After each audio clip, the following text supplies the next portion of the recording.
right. So what's next? What is this event right here that just popped up on the screen called the tribulation. The tribulation is a time in the future. We know from, and we'll study this in some detail. We know from the book of Daniel, chapter 9, we know that the tribulation period will last exactly 7 years, 84 months. And during that tribulation period, God is going to deal with mankind and their sin. So the tribulation gets off to a start like this. Okay, if the rapture takes place, and it's the event I think that kicks off the tribulation. Imagine what happens when Christians are flying airplanes and they're suddenly gone, suddenly taken. Imagine what happens when all the Christians that are driving their cars on their highways are suddenly gone. The airplanes are going to crash, the cars are going to crash. If you're getting open heart surgery at the time and your surgeon's a Christian, he's gone. So you just minor, it wouldn't take long at all to build a real case for just how devastating the rapture is going to be to this world.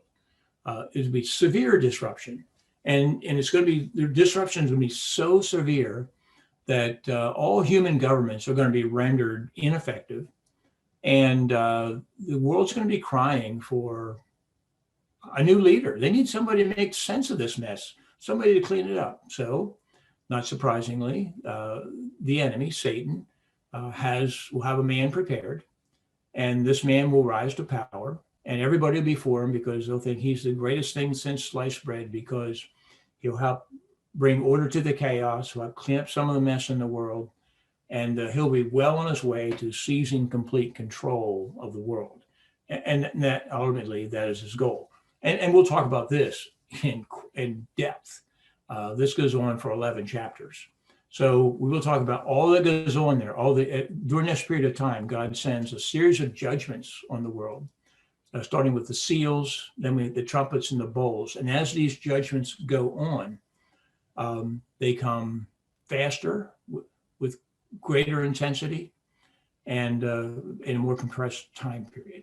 So it takes about 3.5 years for the first 7 judgments, and it takes about 2.5 for the trumpet judgments.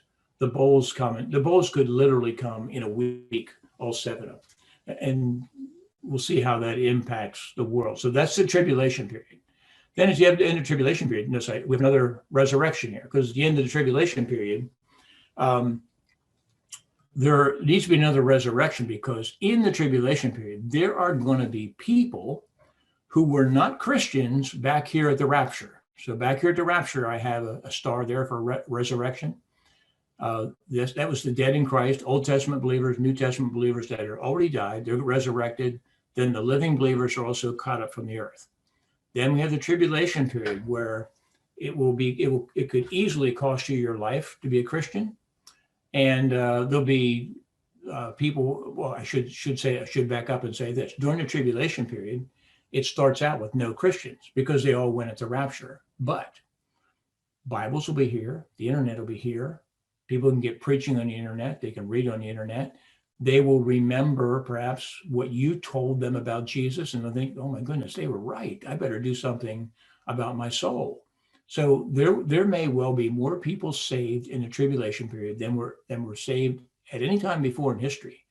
And I know that's a pretty bold statement, but I say that because in Revelation chapter 7, we're going to read about a multitude of souls under the throne who were martyred in the tribulation, and it says they were too great to number.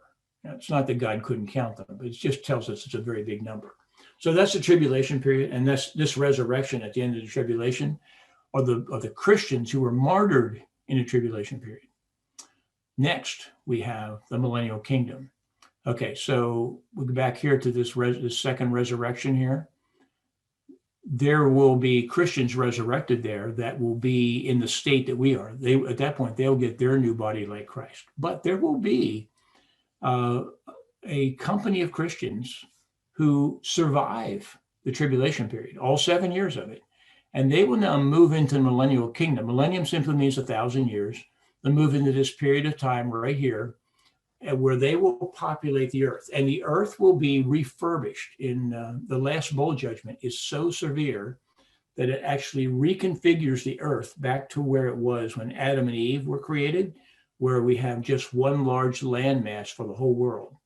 And the millennial kingdom will be where the people, the Christians who survived the tribulation period, they'll marry and they'll raise families, and there'll be multiple generations throughout this 1,000 years.